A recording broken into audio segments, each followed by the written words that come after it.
Minds, the interview discussion show that explores topics in the atheism-theism landscape in a civil and respectful manner.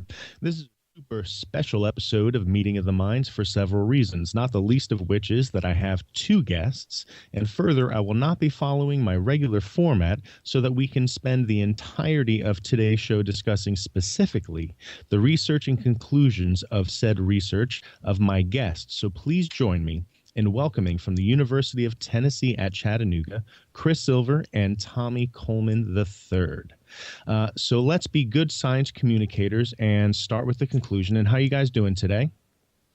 Hello. Very good. Well, thank you. Excellent. So let's be good science communicators and let's start with the conclusion. There are at least six types of non-belief, and they are labeled as follows in order of frequency: the intellectual, the activist, the anti-theist, the ritual, atheist or agnostic, the seeker, and the non-theist. Did I summarize that kind of appropriately? Yeah, no, it sounds correct. So. Okay, so let's delve into each one of those a little bit deeper. So, Chris, the intellectual, atheist, agnostic, how would that best be summarized? These are, and you'll notice that we say intellectual, atheist, agnostic, so it is a bit of a continuum. The type sort of assumes that some people may still be more shifted towards the agnostic, with those who are shifted more towards a sort of affirmative or confirmatory, as the Gallup poll calls it, confirmatory type atheist typology. Basically, what the intellectual, and I've also had some people redefine it as academic, use whatever term you want. The terms themselves aren't what that matters so much as the definition, because our research actually looked at common definitions of non-belief. And in some ways, we even avoided the term atheist agnostic because we were starting to discover that as we conducted a series of interviews, many people weren't comfortable with the term atheist, but they would point blank tell you they didn't believe in God, which I guess it seems counterintuitive, but certainly it was the case. And so the intellectual, to answer your question, the intellectual atheist agnostic individual is one who enjoys having sort of civil academic discussion. And of course, when you all started your show, you said the show's about, having a civil academic conversation. So in some ways, this show would probably appeal particularly to this type. You'll also notice too from sort of the statistics that this is the largest group out of all the types. And one of the things that we've sort of affirmed, and it didn't always make it clearly out in the media, but we're not this is really a first stab at typologies. And so needless to say, myself and Mr. Coleman, looking at these, there may in fact be more types. And actually, Tommy and I suspect that within the intellectual atheist agnostic category, there's probably one, possibly two more types. It's just based on the qualitative data that we had, it was incredibly difficult to parse out particular characteristics that could be carried into a quantitative study or into an empirical study, such that it could be detected individually. So I think that's a really good point to bring up. Hopefully I've answered your question. Because in the intellectual atheist agnostic category, of the second phase of the study that you did, you clocked 37.6% of the people that you asked fell into that category. And it being the largest category, it would make sense that there would be subcategories within that categories, speaking to the fact that there's even more diversity within the non-believer, the nuns, the N-O-N-E-S, not the N-U-N-S, than would originally be thought. So, of course, more work needs to be done because you're really kind of trailblazing here. Yeah, and that's actually, and it's funny, I usually anytime we've talked about this with anybody or presented, I almost always end with the fact that, Tommy's he's actually a stellar undergraduate, but he's an undergraduate. I'm freshly received a doctorate, so I'm still in some ways new in a lot of respects. So, I firmly expect that more sophisticated social scientists out there in the field and psychometricists, is that the right word? I'm sure that there are people out there who are far more intelligent, far more sophisticated than we are, may find a much better way to sort of parse or tease these out. and encourage the conversation. That to me, as you already alluded to, it's very important that we start talking about the religious nuns. We've been calling it non-belief, although Tommy and I have been wrestling with that term. We're actually thinking about calling it something else now. But in other words, the sort of secular community, whatever form you want to call that, we really believe that it's very diverse, obviously, and the data seems to support that. And we would like to see more studies of both religious and irreligious studies to take that into account. So. Tommy, I'd actually like to get you in on the conversation. Mm-hmm. Something that Chris said a moment ago was people were willing to admit that they didn't believe in God, but they weren't willing to admit that they were atheists, as dissonant as that sounded and incongruent as that sounds. Do you think that speaks to the fact that the label atheism still has some stigma to it in our culture? It certainly does, but I also think that it goes a bit more deeper than that. When people identify, saying you're an atheist tells you that you don't believe in one thing. So in that sense, it's a very limiting description of the things you do believe. And so, people naturally want to be described typically by the things that they do believe in. And, something like secular humanist or bright, besides, of course, having more positive connotation than atheist, says a little bit more about the things that you do believe in as opposed to the one thing you don't. And, certainly the term atheist, does have a long history of stigma attached to it. So I think it's a two-part deal where there's a need to not be associated with the stigma, and there's also a need to identify and then some. What do you believe? What do you value? What are you about? Okay, so the label of something that I don't believe in doesn't define me. There are better, more positive things that define my worldview. And and I would also perhaps later in the show point out that psychometrically, when we're measuring religion, non-religion, and using atheist as a category to compare and measure things psychologically, you're not really making a comparison. Okay. So, Chris, I'm going to come back to you, and we're going to go back into some of these definitions. So the second most popular category out of the six was the activist, atheist, agnostic. Could you go into a little bit about describing what that is? Yeah. The activist folks, and keep in mind, a lot of these where you see atheist, agnostic, it means there is some, degrees of freedom to some degree between sort of not being definitively atheist versus being a self-described conventional atheist. And some of the descriptions you'll see, like, for example, the seeker agnostic's very specific. So let me just mention that, and then I'll just go forward and discuss the types. But the activists are interesting because the activists are individuals who are concerned with social justice. They're concerned with making a difference in society, ensuring that not only the secular community benefits, but also other communities. So it's not, in fact, if Tommy doesn't mind me calling him out for a second, in many respects, Tommy himself is an activist. He fits the definition very well. He actually is suing our local county government currently for because our county governments are, along with Brandon Jones. Yes, sorry, he's a co-plaintiff. Who is basically suing the county government because they began their meetings here in Chattanooga with sectarian prayer. And Tommy feels that is not an appropriate mechanism, of course, using tax dollars and space and those kinds of things. But by that regard, Tommy is an activist because he's trying to push for social change, of course, which is very important. Now, the activism category is important because it doesn't just limit to issues of secularization, although a lot of folks who, would be an activist may be pushing for equality in those regards, ensuring that atheist voices are being heard and et cetera. But they also look at other issues like environmentalism, ecology. For example, many people who are in the activist category also have concern with the sort of gay, lesbian, transgendered, bisexual concerns, may protest at those kinds of rallies. They may protest, remember when we used to have the 99% rallies when was it about 2 years ago? You may see them there. But these individuals are very active socially, wanting to push for social change, and they have concern about social justice. But also, as far as you'll also see some commonalities and similarities to humanism in many respects. So Okay.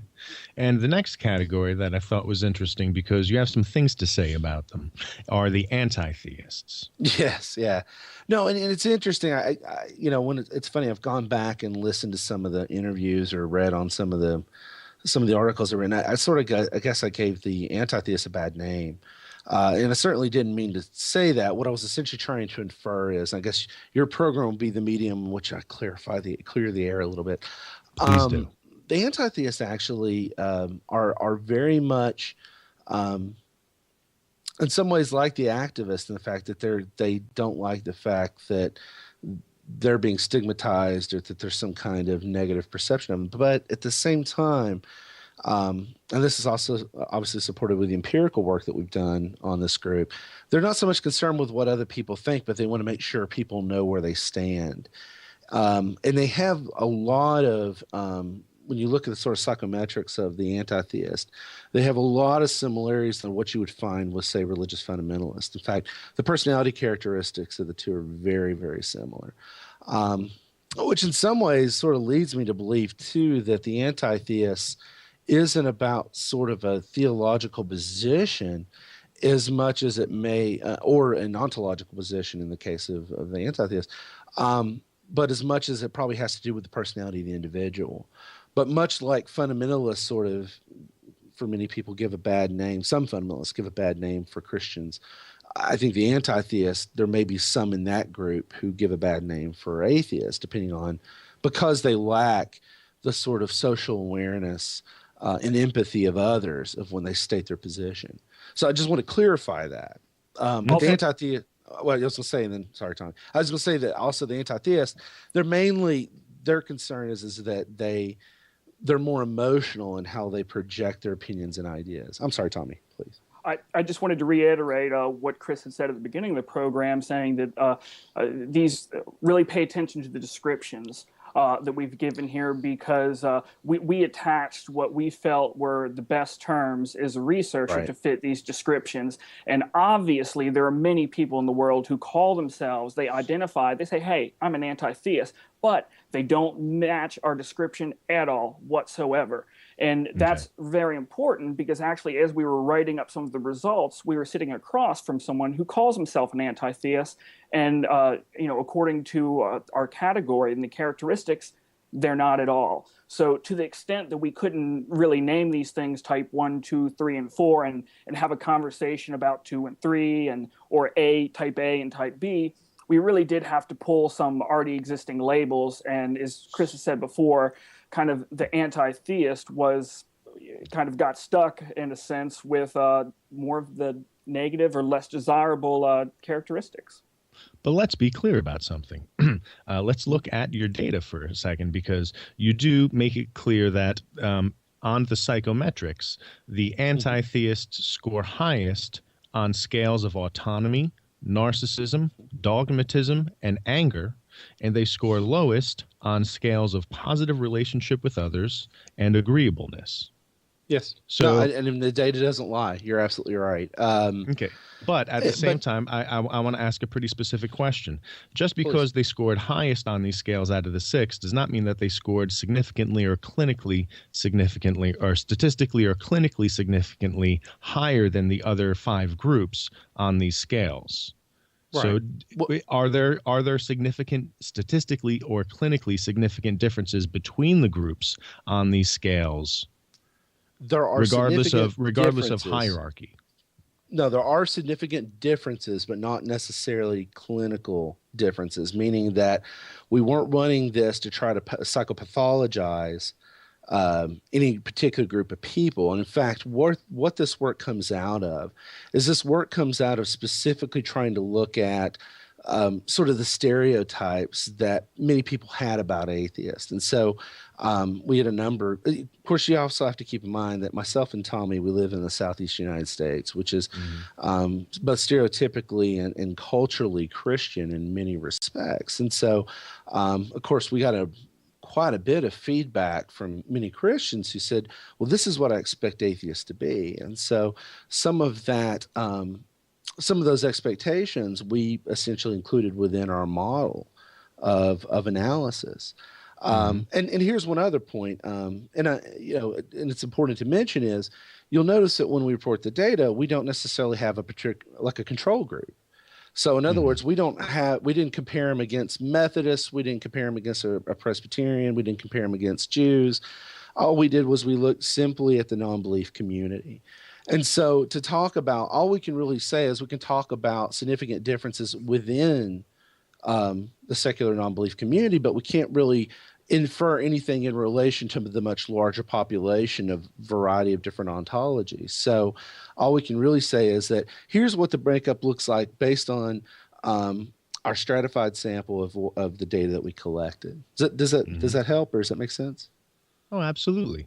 And don't take my assertiveness as anything other than I just wanted to clarify. No, not that, at all. No. In fact, and I really appreciate the question because, again, one of the other problems that you run into, especially when you have things come out in the media, is that you get these incredibly declarative statements made by reporters. Like, for example, Julie Exline, a number of years ago, was using a scale called Anger Towards God scale, and she had given it to some atheists, and they scored somewhat higher than the general population.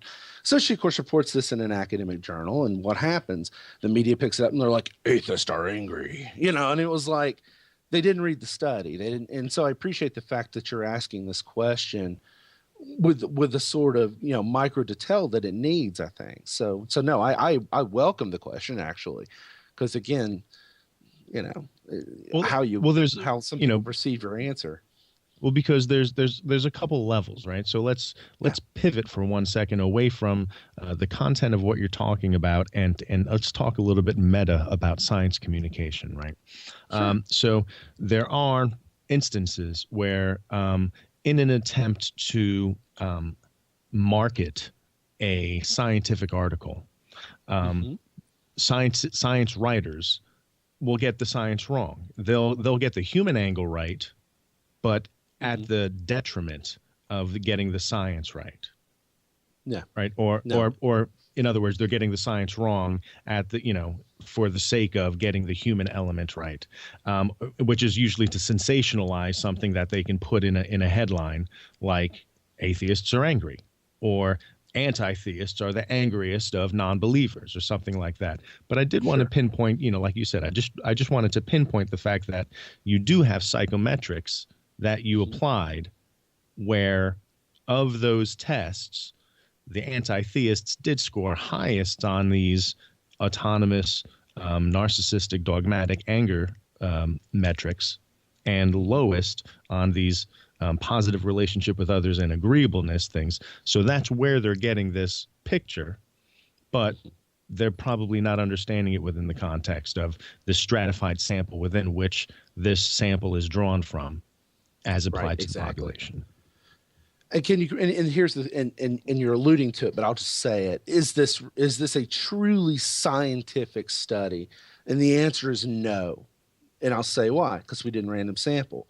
But the flip side of it is, how can we random sample when we're specifically looking for a particular small subsegment of the larger population, if that makes any sense? And so we went with the stratified option as opposed to the random. And this was an empirical discussion that Tommy and I had at length, because one option was that we would we'd do a stratified sample and then randomly sample from stratified. But then, of course, when he started looking at issues of power and those kinds of things, and especially when you want to looking at statistical differences that exist, then we were fairly limited to what we would be able to do. So, and we wanted to be comprehensive. That's the other issue, is that a lot of studies are almost like pop culture studies. I'm not saying everyone studies that way. There's a lot of really excellent studies on non-belief, but there's been a lot that were sort of pop cultural type. And you're kind of alluding to this too, which I completely agree with, which is, they'll say, atheists are the most hated. Well, that's it could be true in some degree, but it's also contextually driven, meaning that given certain context, our atheist friends or husbands, wives, or ourselves are not necessarily going to be accepted within one context, but maybe another. So I think you're alluding to this, but I certainly appreciate the argument too, which is that with much more methodological complexity and sophistication, we can certainly look at these things. Oh, it needs to start somewhere. And well, yeah. I think that the methodological question that you and Tommy were having about the methodology that you should be having about random sampling versus stratification is really a philosophical question, in that how do you go about providing a control for a subset of a population that is dominated by theism and a huge diversity and variety, and which do you choose for your control? And if you choose them all, how do you do it? So, and there's really no such thing as truly random sampling anyway. So it's so from a logistical point of view, I work in a laboratory and I have to run through certain details, logistics of sampling. I test humans, so I can relate to these kind of troubleshooting sessions that you guys must have gone through before you even started it. So I can appreciate. It's a lot of fun, right? Say again. I said it's a lot of fun, right? That's part of the fun. So. Actually, I totally do dig it, I must say. I like it as much as I like playing with the data set, but that's what makes me a nerd. Me too. Yeah, all of us, I guess. So let's get back. Let's get back to these different types of atheism. I think this next one is interesting because I have something to say about it, but I want you to explain to the people that are watching and listening what a ritual atheist agnostic is, Chris. Yeah, ritual atheist agnostics are folks who are interested and enjoy the ritual and symbolism, that they attend to. And I say attend to because they may participate in secular rituals. They may go to, to church, to synagogue, to a Buddhist temple.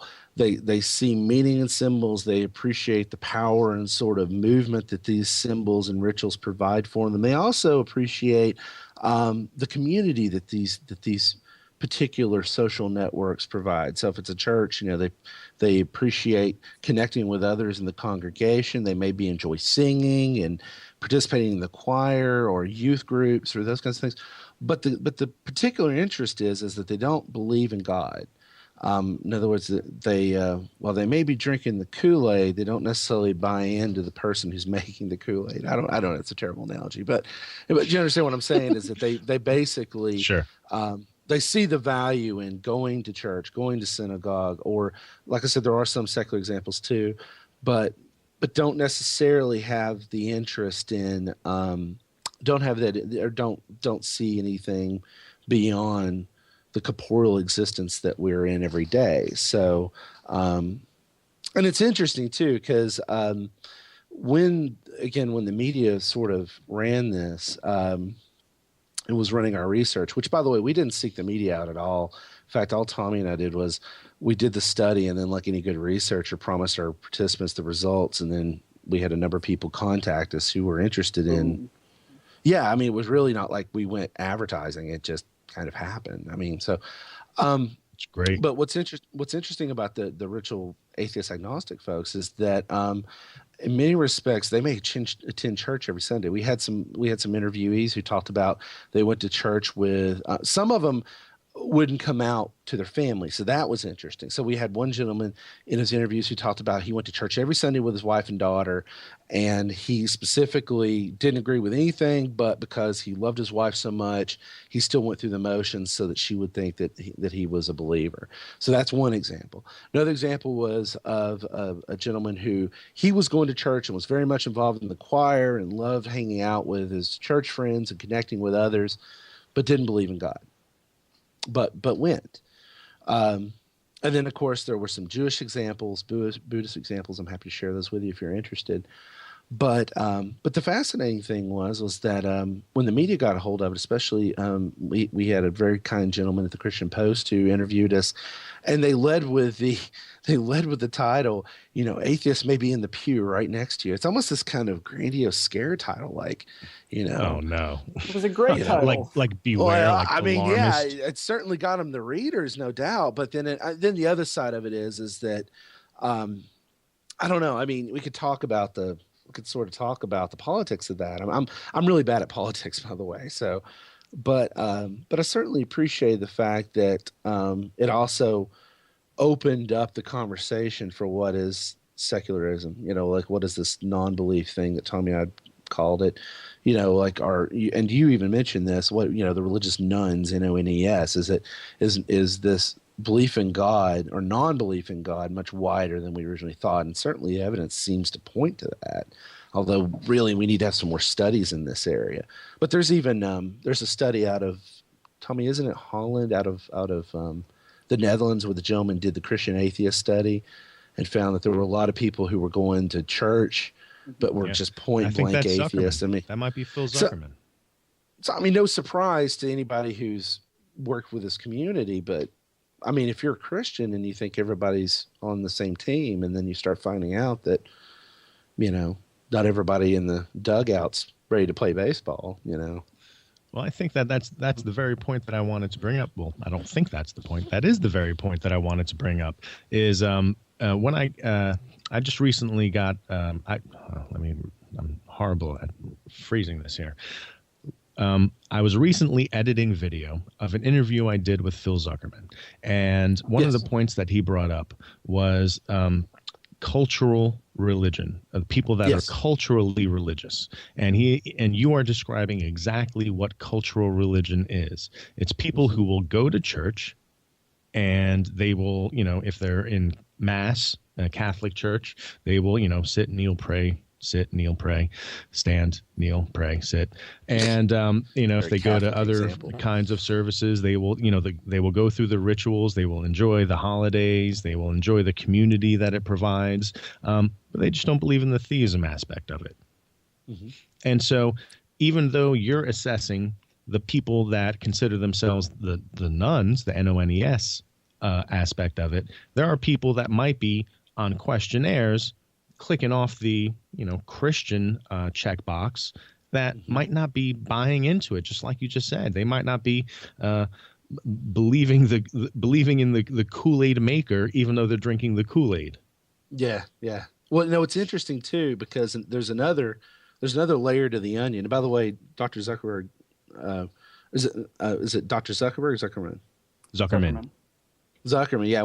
I saw part of the interview that you sent me. It was very interesting, and I send my regards to him and say thank you for his comments. They were very good. But what I was going to say is there's another layer to this onion, which is there's also the spiritual, not religious category, nominal category. There's also the religious and spiritual category. And so there's certainly some interesting work there as well of these terms called spiritual atheists. These atheists who they seem to believe that there's some kind of phenomenon above, some kind of profane experience above and beyond the mundane. Not you better watch it. Some atheists don't like thinking about the spiritual. But it's interesting because there is a number. In fact, Tommy and I are also working with some colleagues in Germany right now on a spirituality study, and we've actually discovered that there's a number of atheists who still call themselves spiritual, not religious, which is really wild. So I guess the point we're making is that these titles or these terms that we use in everyday language aren't always incredibly fluid. Descriptive. That's the problem. Yeah, it's very fluid. I'm sorry, go ahead. I'm gonna have a guest on in a couple weeks on the 20th, I believe, Drew, and he is an atheist who believes in spirituality, and he has a great story. And for those of you that are watching, I hope that you tune in on the 20th to check out that story. But I consider him an anomaly in the atheist lexicon. Most atheists, when you ask them about spirituality, they're like, it's the supernatural. I don't allow supernatural variables into my world. The end. Something interesting that came out of our research, speaking directly to the spiritual atheists, is we actually presented in Switzerland a little quote that arose out of our research from an interview of a woman who said that she might even identify as spiritual were she, in a setting with other atheists and people who wouldn't misrepresent that. So I think there again is a lot of people who would be okay saying that they're spiritual if they knew it would not be misrepresented, specifically in the press, because as you can imagine, a headline "spiritual atheist," what that would entail. Mm-hmm. All right, there's only two more categories left, so let's talk about the seeker agnostic. Chris, could you explain to us what that means? This group, and it's weird because I've gotten some feedback on this where some of the folks who identify as this area almost feel like we're stigmatizing them, and that's not the intention. But what the seeker agnostic is this is an individual who is essentially on a path to try to find truth in some way. It could be truth with a capital T, truth with a little t. They're sort of shying towards the atheist side of the conversation, but they're unwilling to commit. And for those who are religious and those who are sort of committed atheists, they have a real problem with this type because they want these people to commit to something. Like, you got to know where you stand. These folks are very happy being where they are. They don't actually, they enjoy being on the path. They enjoy looking and seeking and exploring. Many of this group called themselves actually the spiritual, not religious category, which is interesting. But then we had many that weren't anything. They were neither spiritual nor religious, but still called themselves this. They were essentially seeking what does this mean? What does it mean? What's the big questions, and who's right, who's wrong? And so what we found is especially from the study one, the interview study, was there are a lot of people that are just completely happy being in that place. They don't feel the need to necessarily commit to an ontological position. And I'm using the term ontology very loosely here. I'm not using the philosophical term, obviously. Sure. But they, they're very, they're not necessarily locked into a particular belief system, and they're okay with looking and seeking for things beyond themselves. Tommy, you want to jump in here at any point? Because I feel like I'm dominating the conversation. No. I'll jump in. Okay. So I don't know if that explains it. Yeah, that's great. Let's wrap it up with the non-theists. Okay. This was obviously by far the smallest group, but started to emerge out of the much larger sample as we went through. And these folks, and actually, I need to send a shout out to somebody who had a much better term than the one we use. Again, keep in mind these terms that for the different types are terms that Tommy and I made up. It's the definitions that the participants gave us that were all common that we're able to construct this typology. So we were at a presentation yesterday, and a gentleman by the name of Chuck, who is the regional director of American Atheists, said, maybe the term non-theist is a loaded term because especially within the secular community, it has a much different meaning. He said, maybe call these the apatheists, or not sure, apatheists. I've heard that. Am I saying that right? Or apathetic? Yeah, apatheists. I've heard that. Oh, is that okay? But basically, these are folks that just don't care about the conversation, don't want to debate. They just simply aren't interested in anything to do with religion. Neither for or against religion. None of that comes into their lives. It's just not important to them. It's not a conversation that they're concerned with having. And so, basically, the non-theists in many respects are probably more similar to the sort of atheism you'd see in Scandinavia and Europe. And I'll tell you what sort of tuned me into this was when Tommy and I were sort of teasing out these interviews and we found examples of this. It just blew my mind. I'm like, how can you not at least care about the conversation, even if you're not religious?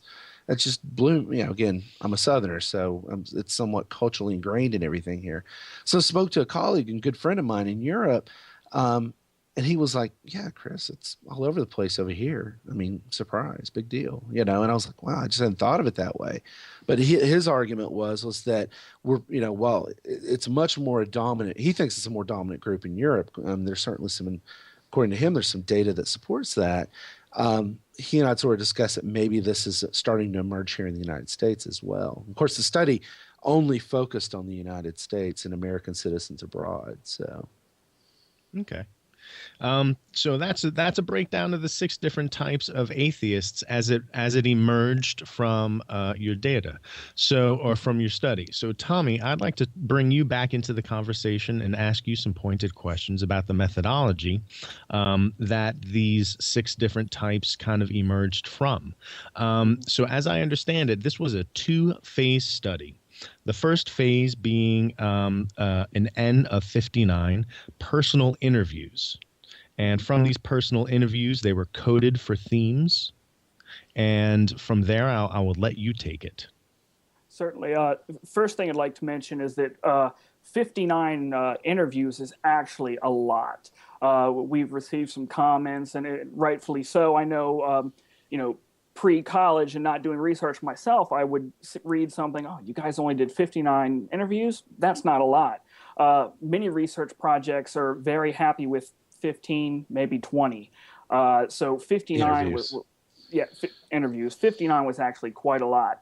So we collected these interviews, and almost all of them are over an hour long, some of them slightly over 2 hours. And the interviews consisted of essentially a questionnaire that invites the participant to talk about their life as a story, as a narrative, exploring when they were young, growing up, their attitudes. Perhaps they were religious, have them talk about that. They would also talk about groups, institutions that they belong to, and we would ask them to define a whole set of non-belief terms. I think we had almost 20, Chris?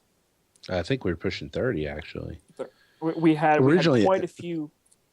We had quite a few terms that one of the things Chris and I set out to do was see if everyone could agree on a term for non-belief. For instance, can we say, well, everyone agrees that they'll call themselves atheist? Obviously, as Chris has alluded to before, that didn't happen, and we were concerned, how are we going to finish this project?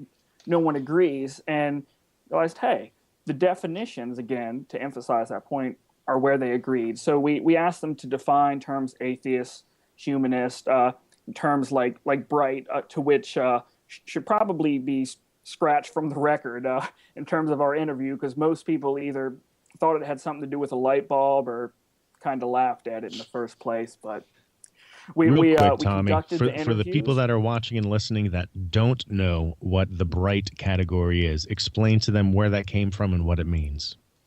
I believe it came out of Dawkins or Daniel Dennett or Richard Dawkins, and it was essentially kind of a rebranding, if you will, of the term atheist, albeit with many implications of, I'm kind of smarter and perhaps more smug than you as well, and it was a never little really caught condescending. on.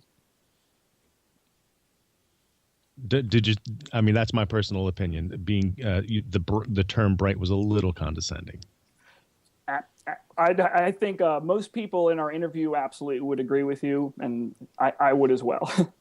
Okay, so as you were saying, after that, Chris and I sat down, and we have these 59 interviews, and we began listening to all of them. And what we were looking for is trying to figure out, and this was very much kind of a grounded theory approach. So we didn't have a code book. We don't have a book of the 6 types over here. And all right, well, here's type. We found this evidence over here. That didn't happen. So this was a very long process that involves us listening to a large portion of these interviews. And out of it, we discussed some common themes and identified some commonalities between all the participants. And it's important to emphasize here that a lot of research like this is just done by some old guy in a building, in academia, who haven't even built a typology or done research, the qualitative portion, to get some of this rich data that we were able to gather. So these 59 interviews allowed us, instead of Chris and I just sitting in an office saying, hey, just to correct you, it's rarely an old guy in a building. It's usually his young research technicians. Certainly. That is so true. Yeah, running a lab, trying to do the best they can to do to do good stuff with what they're given, limited Just saying. resources and the like. Yeah, been there, done that. Bought the T-shirt. Just saying. Keep going, Tommy. I'm sorry. These so essentially these categories, these descriptions were formed partially on our experience in the Chattanooga Free Thought Association as board members and working in the community, kind of on an intuitive level. We know people that have fit these categories, and most importantly, we were able to pull them out of our data. So Chris and I sat down and we wrote up descriptions that we felt were reflective of the data that we had collected.